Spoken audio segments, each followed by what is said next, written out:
And evening, everybody. Welcome to the Chris Salcedo Show Worldwide. Happy you've tuned in tonight. Got a pretty big show for you guys this evening, including how have you guys been feeling about this growing intolerance for free speech in a place where heretofore you and I thought it was supposed to be ever present on college campuses. We'll be talking about that in the second segment. Hopefully you can stick around for it. Meantime, let's get you caught up on how you can get caught up with us on the Chris Salcedo Show social media pages. First on Twitter at Chris Salcedo TX, at ChrisSalcedotx as in Texas. Also head over to ChrisSalcedo.com. Now here you can figure out how you get in touch with us on the radio shows, but also it's a one-stop shop to give us your feedback. You can drop an email, do it the old-fashioned way, or just jump on the phone. There is a phone number for you guys to leave voicemail messages, and if we get some from you, we'll try to address them here on the Chris Salcedo Show Worldwide. All right, first up this evening, something you guys probably have not heard an awful lot about, which is what Donald Trump is calling the real scandal, the real problem with Russia.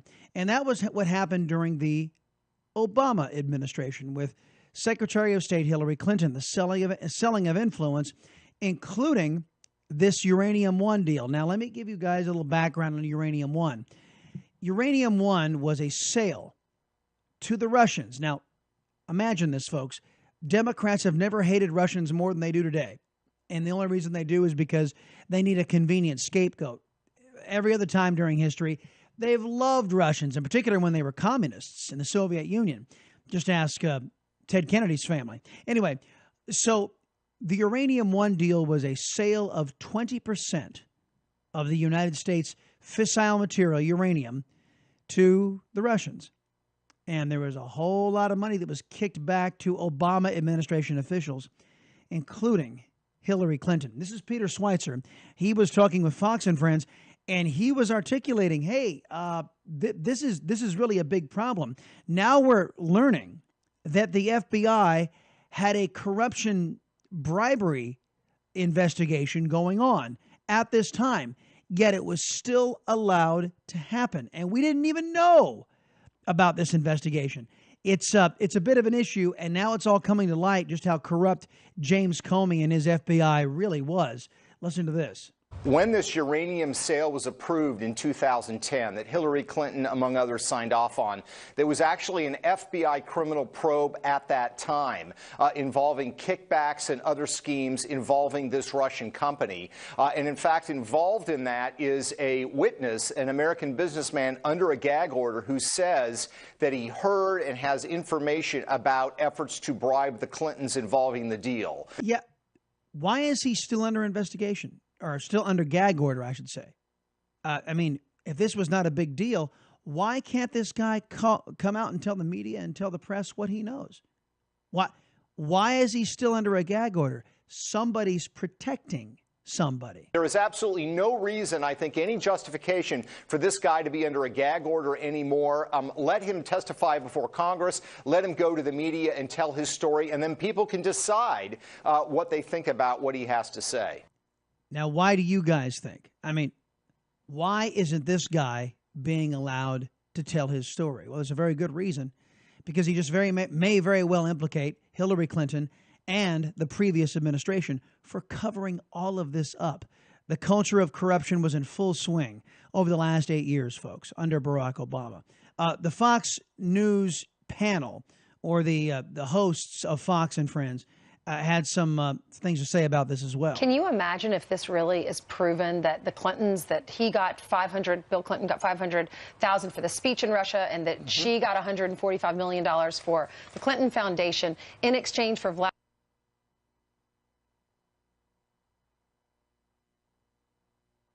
Vladimir Putin being able to do business with the atomic energy here inside the United States? That means putting our national security at risk so that they can make a lot of money.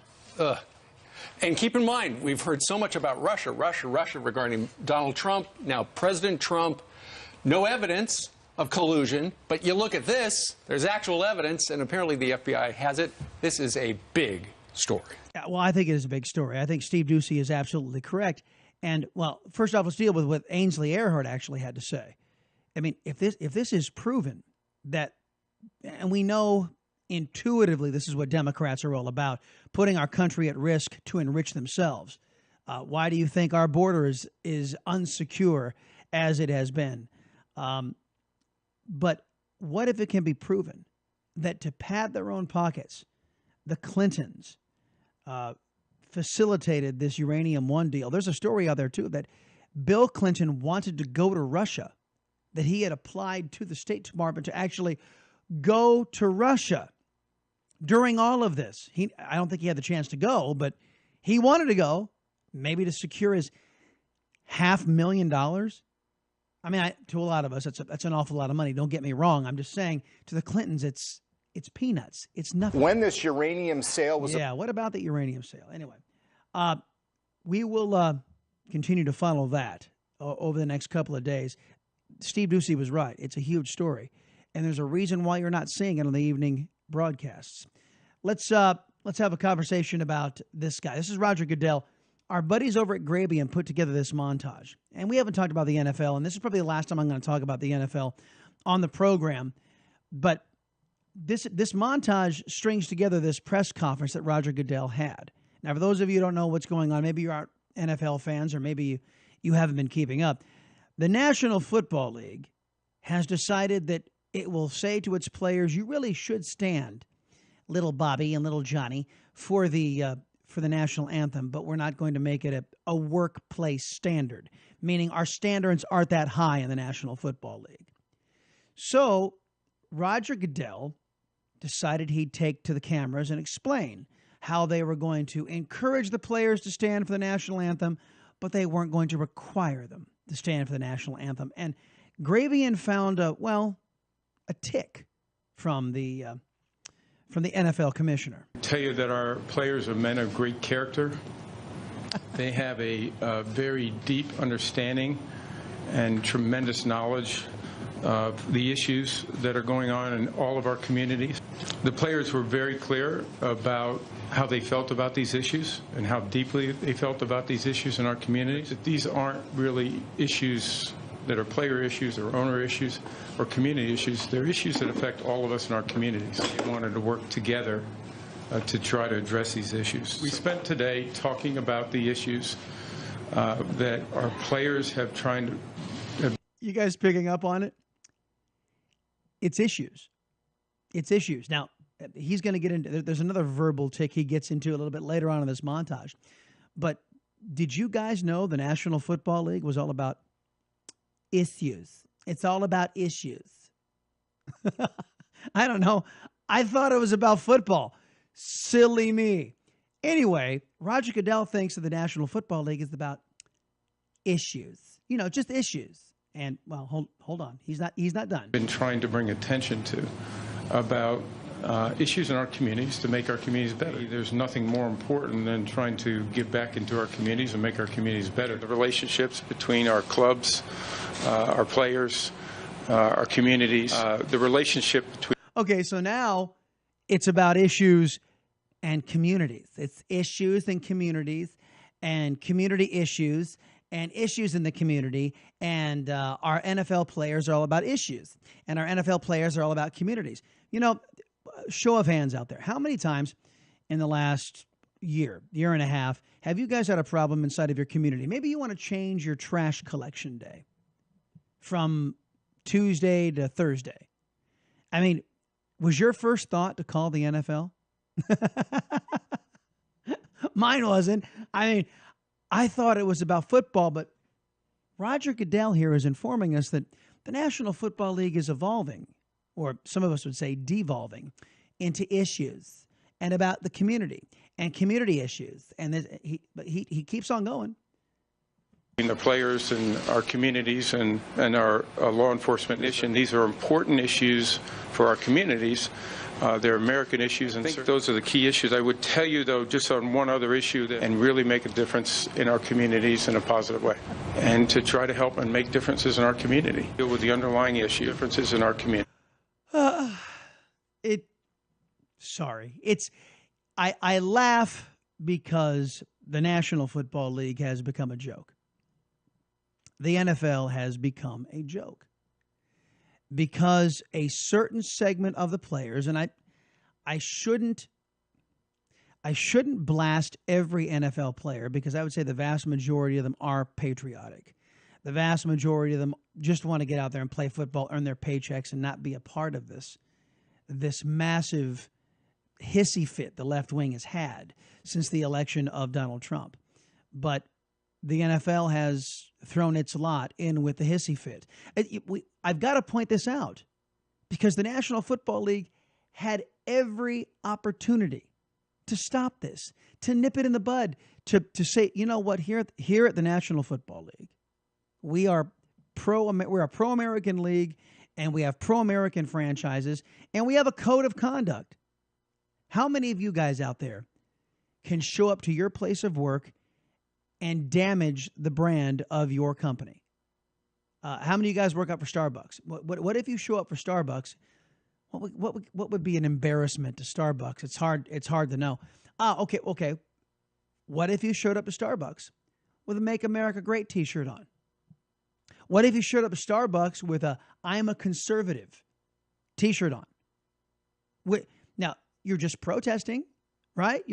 So according to all the left-wingers who are jumping, who just yesterday wanted to see the NFL go down the tubes, and now they're defending the National Football League players to have the ability to ruin their owner's brand. And make no mistake about this, folks. The National Football League brand is tremendously damaged, completely damaged. They are now known as the Un-American Football League, and for good reason, because the owners didn't take a stand. The owners said, well, we don't have any standards here. It's all about our players. Oh, by the way, Roger Goodell in his soundbite, don't worry, I'll get to little Brian Stetler here in a minute. Roger Goodell in his statement, I mean, that thing went on for another couple of more minutes. He neglected to mention a couple of words. One word he neglected to mention was fans. Another word he neglected to mention in that montage was football. And then, of course, the flag. I put this up on the social media page, on the Facebook page just the other day. Right now would be a great time, in my estimation, for somebody to found. You guys remember the USFL and the XFL? Those were attempts by some moneyed people to challenge the National Football League. It didn't go over very well because the NFL had loyal fans. Now they don't. Now there are people out there that love football, don't get me wrong. But the National Football League, the loyalty of fans to the National Football League is, at least with this football fan and with this conservative. Reason being is because the NFL owners thought about the players, and they thought about the butthurt press, and they thought about individuals who were left-wing extremists out there. They didn't once think of their fans. The vast majority of fans are pro-American, stand for the flag, and stand for the anthem, and stand for the country. In the National Football League, who was it? Somebody wrote, and man alive, I wish I could remember who it was. Somebody wrote that you know who it was? Eric Schiffer. Eric, who was just on this program yesterday, and he actually, after he came on the program, he went out and he penned a piece talking about how the NFL is committing, or maybe he was on another television show. The NFL was committing brand suicide, and that's precisely what they're doing. CNN did the same thing. Little Brian Stetler here, folks. Now, what is he all up in arms about? President Trump says the real Russia investigations are fake, and left is right and up is down. Right? I know it can be confusing trying to unspin what he says is fake and correcting what he says is real. Okay. He's talking about these investigations, and you heard Steve Ducey say that in our first clip, that over a year and a half the FBI has been investigating Donald Trump, and not even one shred of evidence of collusion. But they're going to keep going. And we got Bob Mueller on his investigation, his independent counsel. And then we've got this other story out there. FBI investigation, bribery scheme between Hillary Clinton, her State Department, possibly the Obama White House implicated, and there was an investigation going on, and nobody wants to talk about it. That's the real Russia scandal, where we actually have some quid pro quo, some money exchanging hands, and an FBI investigation, and some dude under a gag order who can't speak about what he knows. So when the president's talking about that, now, little Brian Stetler doesn't understand this, or he's either feigning ignorance or he's a complete boob. Could be either one. But he has some other points to make, and we'll let him make them. But that's what journalists are for, right? This week, the president repeatedly said that Christopher Steele's dossier, full of allegations about potential ties between Trump's campaign and Russia, has been discredited. That's the word he used, discredited. To the contrary, parts of the dossier have actually been corroborated. No. What? That there's a man by the name of Donald Trump in the White House? No, parts of that dossier have not been corroborated. As a matter of fact, it is largely a piece of fiction that was introduced by the prior administration just to get it leaked. And this is something that's already been litigated, folks. But these folks over at CNN, they're intrepid. They want to keep the story going. U.S. intel officials have taken the dossier quite seriously. So while the Russia investigations roll on, the president continues to try to tear down news outlets. He sometimes calls the media's polls fake, but he seemed to love a new poll by Politico and Morning Consult this week. Here's how Fox and Friends covered the poll. Politico did a poll, and people wonder why there's such an erosion of trust of the media, and President Trump calls it the fake news media. It's because people feel like it's being made up. Look at this poll from Politico. Do major news outlets fabricate stories about President Trump? 46% of Americans believe they do. You add that to the unsure. Of 17%. That's over 50%, almost 60% of Americans saying my news might be fake. All right, full. Yeah, Stetler's going to object to all of this, but now, do you guys remember a lot of these retractions by the New York Times, by the Washington Post, by CNN itself? 3 producers over at CNN were fired because they were publishing fake news. Fake news was invented by the left wing to excuse Hillary Clinton's loss. Everybody remember this? Disclosure here. Normally, I would not report on this poll. Normally, I would not show you that soundbite. Because CNN, like other big news outlets, has standards for which polls are reportable and which are not. We generally do not report on polls that use online non-probability panels as a sample source. That's what Politico and Morning Consult does. So normally, I wouldn't have talked about this poll at all. But I want to bring it up because President Trump is bringing it up. He's touting this poll over and over again on Twitter. As recently as this morning, here's his most recent tweet about it, celebrating the fact that 46% of people, he says, believe that major national news outlets fabricate stories about me. Of course, that's what he's been telling people for months. So it's no surprise some of his supporters agree with him. It's not just that he's been telling us this stuff for months. It's the fact that we can see with our own eyes what the basket of bias press has been doing for months. As a matter of fact, Brian Stetler, your entire show is just one big Trump bash fest. I'll be right back, folks. It's Chris Salcedo Show Worldwide here on the Vida television network.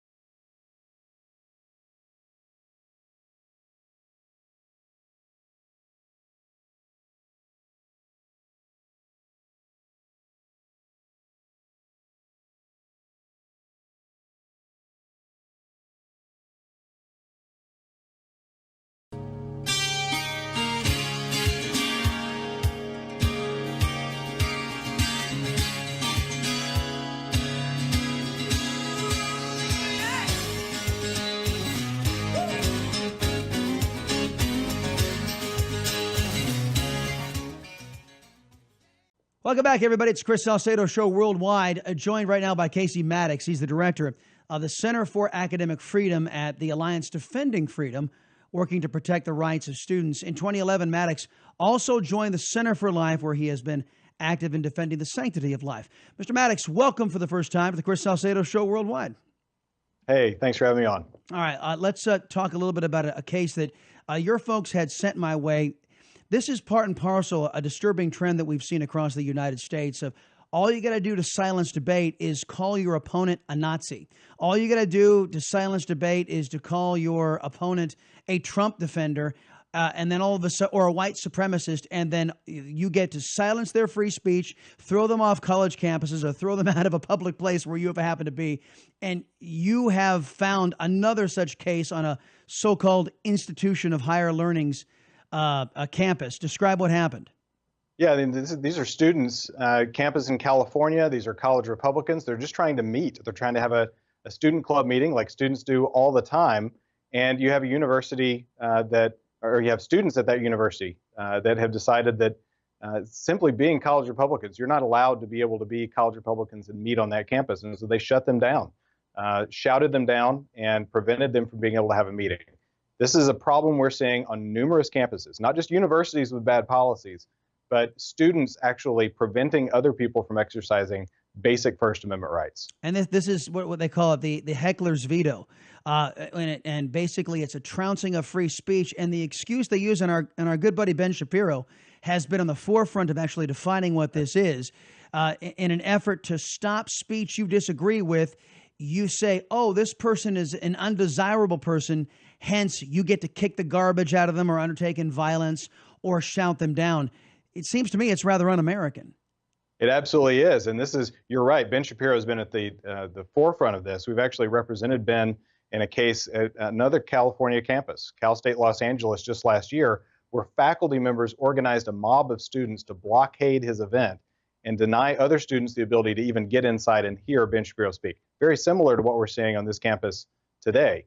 And these are problems, again, that are happening on campuses all over the country. Unfortunately, this is not a red state or a blue state problem, really. It's happening on campuses all over the country where universities and now students are denying other students the ability to express themselves freely.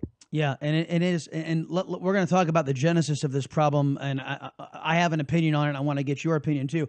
Casey Mattox, folks, is the director of the Center for Academic Freedom at the Alliance for Defending Freedom. Here's the issue that I see. It is the domination of K through 12 government-run schools by one political ideology, the extremist left. They are the ones who have fought the Constitution, who have fought the idea of free speech. They fight for free speech so long as your free speech agrees with their free speech. But you can't silence them, but they can feel free to silence you. And this has become, and as I said before, it was un-American to deny somebody the right to have their say. What's the expression? I may disagree with what you say, but I'll defend you to the death your right to say it. That's been abandoned by one political party and one political ideology in this country, and it's to the detriment of the United States. What do you think? No, I think you're right. There is no doubt that there is a clear ideological bias. Look, when you're defending free speech, we defend free speech for everyone, effectively, right? So when we're representing, as we often do, college Republicans, Young Americans for Freedom, Young Americans for Liberty, Students for Life, you represent those kinds of groups, you're effectively defending the free speech rights of everyone because they rise and fall together. Unfortunately, many people, particularly on the left, have forgotten that fact. And so what we see is this idea that they can silence some people's expression and somehow they think that they're going to maintain First Amendment rights for themselves. It's just not going to work. Unfortunately, what we've seen, I think, over the last several decades, really 3 decades on campuses, is universities teaching these same students that free speech is too dangerous to permit, that expression of some ideas is tantamount to violence. And when you hear that message for 3 decades, we really shouldn't be surprised that some of these students are going to take it to heart and actually start living out this idea that other people expressing things that I think are wrong is tantamount to violence, and so therefore I can use violence to oppose them. Right. And you know, people have called them snowflakes. People have called them buttercups. We call them buttercups. We wanted to give them a free one-way trip out of the country when Donald Trump won election because they pledged to leave if he did win election. And we wanted to send them to these bastions of free speech that they seem to uphold the values of Venezuela, Cuba, China, maybe even a one-way ticket to Iran. But they didn't take us up on this.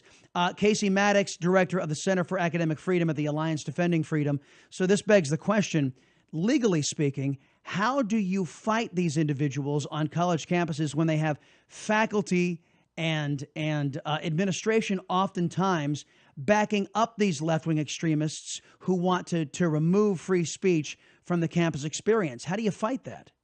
Well, the first thing you do is you sue them. This is unconstitutional. Yeah.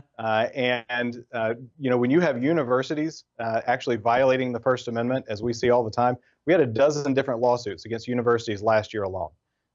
And so you challenge these folks. What happens is we have about a 90% win rate when we sue these folks, these university administrators that violate the First Amendment, and where these university administrators are doing things that are clearly unconstitutional, that they know better than to do some of the things they're doing, to enact some of the policies and apply some of the policies that they are. So you sue them individually. You make them individually liable for a clear violation of students' First Amendment rights. So that's what we do anyway.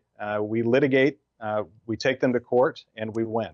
And that's a key point. You say you target them individually because it's been my experience that leftists stand behind and try to hide under the guise of the crowd or the people. They say they're doing something on behalf of the people to make these clearly unconstitutional, anti-American, anti-freedom concepts. And so when you narrow them down, single them out, and shed the light, the rays of sunshine on them, what do they say about the light being the greatest disinfectant? They tend to wither, yes?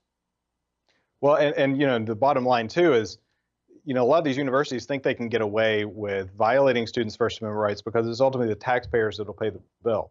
Well, if you're violating clearly established constitutional rights of students, the individuals doing that need to be held accountable. And so that's one thing we try to do, is to hold them individually accountable. We have a case right now where a professor, yet another California campus at Fresno State, professor went out and started erasing Students for Life messages and declared to them that college campuses are not free speech areas.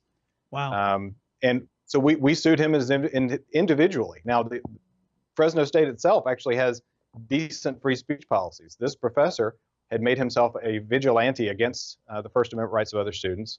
And so we sued that individual professor in that case. And that's often what we do. When we have university professors, administrators that are violating the First Amendment in that way, we sue the institution, change the policies, and also go after those who are violating these clearly unconstitutional, enacting these clearly unconstitutional policies to go after student First Amendment rights. Well, silly me, I thought America was a free speech zone. I guess the left wing and I part ways on that outlook. Casey Mattox, everybody, director of the Center for Academic Freedom at the Alliance for Defending Freedom, doing God's work, sir. Keep it up. Now, give me a web address where folks can go and help you guys out. Absolutely. Well, you can go to centerforacademicfreedom.org. That's our website. You can find information there about really hundreds of victories that we've had over universities violating students' First Amendment rights. Well, it's a pleasure to meet you, sir. Thank you for being here on the Chris Salcedo Show. Okay, folks, that will do it for the Chris Salcedo Show Worldwide for this evening. Hope you enjoyed the program. Looking for your feedback always at chrissalcedo.com, ChrisSalcedo.com. You can leave a phone message, you can leave email, and we'll try to get those addressed on future programs, or on social media, instantaneous access at Chris Salcedo TX, on Twitter at ChrisSalcedoTX, or on Facebook, The Chris Salcedo Show. Have a great night, everybody. See you tomorrow for the Chris Salcedo Show Worldwide here on the Vida Television Network.